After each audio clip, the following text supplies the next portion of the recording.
ये जो पुलिस वाले वहीं पे ही दूर देखे छुपे हुए थे 40-50, इनको मजबूरन जो सा है ऑकवर्ड सिचुएशन बनने पे बहुत ज़्यादा लोग इकट्ठे होने पे सामने आना पड़ा। लॉ का प्रिंसिपल है कि कानून उसकी मदद नहीं करता जो अपने हकूक़ पर सोया रहता है, लेकिन यहाँ पे आपने देखा कि पूरी रियासती मशीनरी एक ऐसे शख्स का मुँह चूमने चली गई है घर जाके कि वो इनके पास चल के भी नहीं आया और इन्होंने बंदा पकड़ लिया, उसने सबूत कोई नहीं दिया। जैली मुद्दई खड़े करके ये जो विक्टिमाइजेशन है ये इमरान रियाज खान के जो पहले 18 मुकदमे हैं उसमें भी हो चुकी है और उन 18 के 18 लोगों ने ही हमसे फ़ोन करके माफ़िया मांगी और हमने लास्ट टाइम उनको छोड़ दिया। अदालत की तरफ से जो है इजाज़त दे दी गई थी कि आप जाएं, लेकिन अदालत से इजाज़त मिलने के बावजूद एहराम तोड़वाना, एक तो ये शरई तौर पर और एक मुसलमान होने की हैसियत से ये एक अलमनाक दिन था। लेकिन क्या आप समझते हैं कि उन लोगों पर भी तौहीन अदालत होगी जिन्होंने अदालत की तौहीन की? पायनियर वर्ल्ड न्यूज़ की यूट्यूब पर वीडियो देखने वाले चैनल को सब्सक्राइब और फेसबुक पर वीडियो देखने वाले पेज को लाइक कर दें। बचाने वाली ज़ात अल्लाह ताला की है। दूसरी बात ये कि मैं अदालतों में प्रोफेशनली लोगों को रिप्रेजेंट करके लीगल फ्रेमवर्क में अपनी आइनी और कानूनी रोल में बतौर वकील पेशा वराना जो सा लोगों को बचाने का मेरा फ्रीज़ा है, ना ये कि मैं पुलिस वालों के साथ जो है वो हाथापाई करूं और उनके गिरेबान पकड़ूं और वो मेरे गिरेबान पकड़े। ये किसी अच्छे प्रोफेशनल वकील को ये चीज़ें जो है वो जेब नहीं देती। आप रात को बार बार कह रहे थे कि कोई यूनिफॉर्म वाला आए, बिल्कुल ऐसे ही है, का पता चले, तो क्या फिर कोई यूनिफॉर्म वाला आया? देखें, ये 10-12-15 मिनट जो वहाँ पे शदीद ज़दोकोब करने का सिलसिला रहा वो रहा ही मेरे इस मुतालबे पे कि जब तक कोई यूनिफॉर्म वाला नहीं आएगा आप चाहे मेरी गाड़ी तोड़ दें, चाहे आप जो मर्ज़ी कर लें, हम आपको ये बंदा नहीं ले जाने देंगे।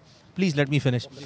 तो उस वक्त जिस वक्त जब तक ये पुलिस वाला नहीं कोई आएगा यूनिफॉर्म में, हम बंदा नहीं देंगे। और बाद ये जो पुलिस वाले वहीं पे ही दूर देखे छुपे हुए थे 40-50, इनको मजबूरन जो सा है ऑकवर्ड सिचुएशन बनने पे बहुत ज़्यादा लोग इकट्ठे होने पे सामने आना पड़ा। और ये हमने एक्सरसाइज इसलिए की थी कि आप जानते हैं इमरान को नामालूम मकामात पर 4-4 साढ़े 4 महीने भी जो है रखा गया। तो हम चाहते थे कि इस बार अगर कोई ऐसे हालात हों तो ट्रांसपेरेंसी जो है वो हो जिसमें आपकी बहुत बड़ी जर्नलिस्टिक कम्युनिटी के लोग मौजूद थे। और मोबाइल फ़ोन भी मोबाइल फ़ोन्स भी 5-7-8 लोगों के छीने गए हैं और उन्होंने वीडियो डॉक्यूमेंटेशन जब इसको कर लिया, वैलिडली जब हमने इन लोगों को आइडेंटिफाई कर लिया, बावजूद इसके इन्होंने हमें ना थाना बताया।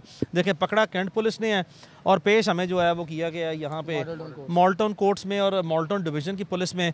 तो ये जो 2 नंबरियाँ नाजायज़ इख्तियारात का इस्तेमाल जो चल रहा है, एब्यूज़ और मिसयूज़ और मैसिव जो सा है वो नोटोरियस यूज़ ऑफ अथॉरिटी है, इसमें किसी दिन तो अकाउंटेबल इन लोगों को होना पड़ेगा। आपके पास क्या पैसे कम थे जो 2.5 करोड़ रुपए का सिर्फ फ्रॉड किया? क्या पैसे बाकी कैश? नहीं, ये नामाकूल किस्म का सवाल इस वजह से है बिकॉज इमरान का एक ऐसा शख्स जो कि एक सियासी जमात का सदर यूथ विंग है, वो एक बड़ी रहनुमा जो सूबे की चीफ मिनिस्टर हैं उनका पोलिंग एजेंट है, जिस शख्स ने बेटा है जिसने कभी देखा ही नहीं है इमरान को, कभी लेना देना ही नहीं है, मिले जुले ही नहीं है, रब्ता वास्ता ही नहीं रहा। उसने बेहुदा किस्म का 2 जैली गवाह, आंखों देखे चश्मदीद गवाह जो हैं जिसकी फाइनेंशियल ट्रांजैक्शंस में लॉ में कोई हैसियत नहीं होती। अगर मैंने आपको पैसे दिए हैं या आपसे पैसे वसूल किए हैं, मेरे पास कोई ना कोई दस्तावेज़ होनी चाहिए, कोई रसीद होनी चाहिए, कोई ऐसा डॉक्यूमेंट होना चाहिए, कोई सबूत होना चाहिए ना कि अदालत के सामने रखने के लिए कानून के बुनियादी तकाज़ों को पूरा करने के लिए। तो ऐसी कोई चीज़ नहीं। मुद्दई आज अदालत में पेश नहीं हुआ था, इसका क्या मतलब है कि आपको पर्सन जो है रिजेक्ट हो गया, झूठा है, तो क्या समझ झूठ के ऊपर एक दिन का इनका रिमांड कबूल? लॉ का प्रिंसिपल है कि कानून उसकी मदद नहीं करता जो अपने हकूक़ पर सोया रहता है, लेकिन यहाँ पे आपने देखा कि पूरी रियासती मशीनरी एक ऐसे शख्स का मुंह चूमने चली गई है घर जाके कि वो इनके पास चल के भी नहीं आया और इन्होंने बंदा पकड़ लिया, उसने सबूत कोई नहीं दिया। वो घर बैठे बैठे जो हैं, आपने देखा कि इस केस का जो गवाह है डॉक्टर अरशद, वो सामने आया और उसने एक्सक्यूज़ मी यार please, let me finish one by one please. उसने खड़े करके जैली मुद्दई खड़े करके ये जो विक्टिमाइजेशन है ये इमरान रियाज खान के जो पहले 18 मुकदमे हैं उसमें भी हो चुकी है और उन 18 के 18 लोगों ने ही हमसे फ़ोन करके माफ़िया मांगी और हमने लास्ट टाइम उनको छोड़ दिया था। क्या माफ़ करेंगे? इमरान भाई को जेल के अंदर हराम उतारा गया, उनकी तस्लील की गई। इमरान को इन्होंने मैल ट्रीटमेंट करने की भरपूर कोशिश की है और कोशिश करते हुए जो है वो उसके साथ ज़ोर ज़बरदस्ती की और उसके लिए इंतहाई अनकम्फर्टेबल सिचुएशन जो है वो क्रिएट की है। लेकिन उसने बड़ा हौसला और बर्दाश्त दिखाते हुए, बड़ा करैक्टर शो करते हुए जो है वो बड़ी मुश्किल से भारी दिल के साथ, और उसने अदालत में ये वाज़े तौर पर कहा कि ये उसकी ज़िंदगी का एक सबसे जो है वो एक कारी ज़रब लगानी और बड़े कोई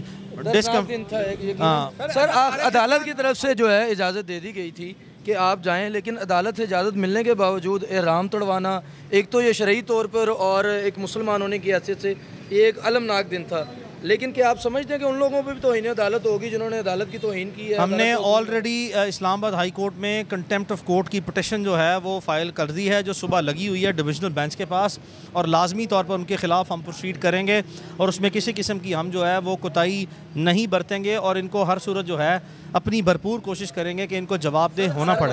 रिहा हो जाएंगे। का रुकन है असद तरफ नून लीग का उसका ताना बाना जुड़ रहा है, तो इसमें अगर नून लीग की कोई बंदा शामिल होता है तो क्या उसे आप कैफे किरदार तक पहुंचाएंगे? देखें, बात सुने, हमें क्या फ़र्क पड़ता है कि कौन का और किसका बैकग्राउंड क्या है। जिसने हमारे साथ गलत ज्यादती की है उसको उसका जवाबदेह होना पड़ेगा। यार क्या करें, वन बाय वन रिहा हो जाएंगे इमरान भाई? उसको उसका जवाबदेह होना पड़ेगा। देखो, हमारी उम्मीद यही थी कि मोहम्मद इमरान रियाज खान आज ही जो है वो इस मुकदमे से रिहा हो। इंशाल्लाह आज नहीं हुआ तो कल हम इसको डबल तरीके से जो उनसे अपनी एफर्ट करेंगे उसको रिहा करेंगे। बिल्कुल जी, ये आप गुफ्तगू मुलाजा फरमा रहे थे अली इशफाक साहब की, जो कि वकील हैं इमरान रियाज खान के। वो अपनी गुफ्तगू कर रहे थे यहाँ पर मॉडर्न कचहरी में, और वो बता रहे थे कि इमरान रियाज खान के साथ जो तमाम तरह वाक़यात पेश आए वो किस तरह से पेश आए और आगे जो होने जा रहा है वो क्या होने जा रहा है। इजाज़त दीजिए, अल्लाह ने के बाद।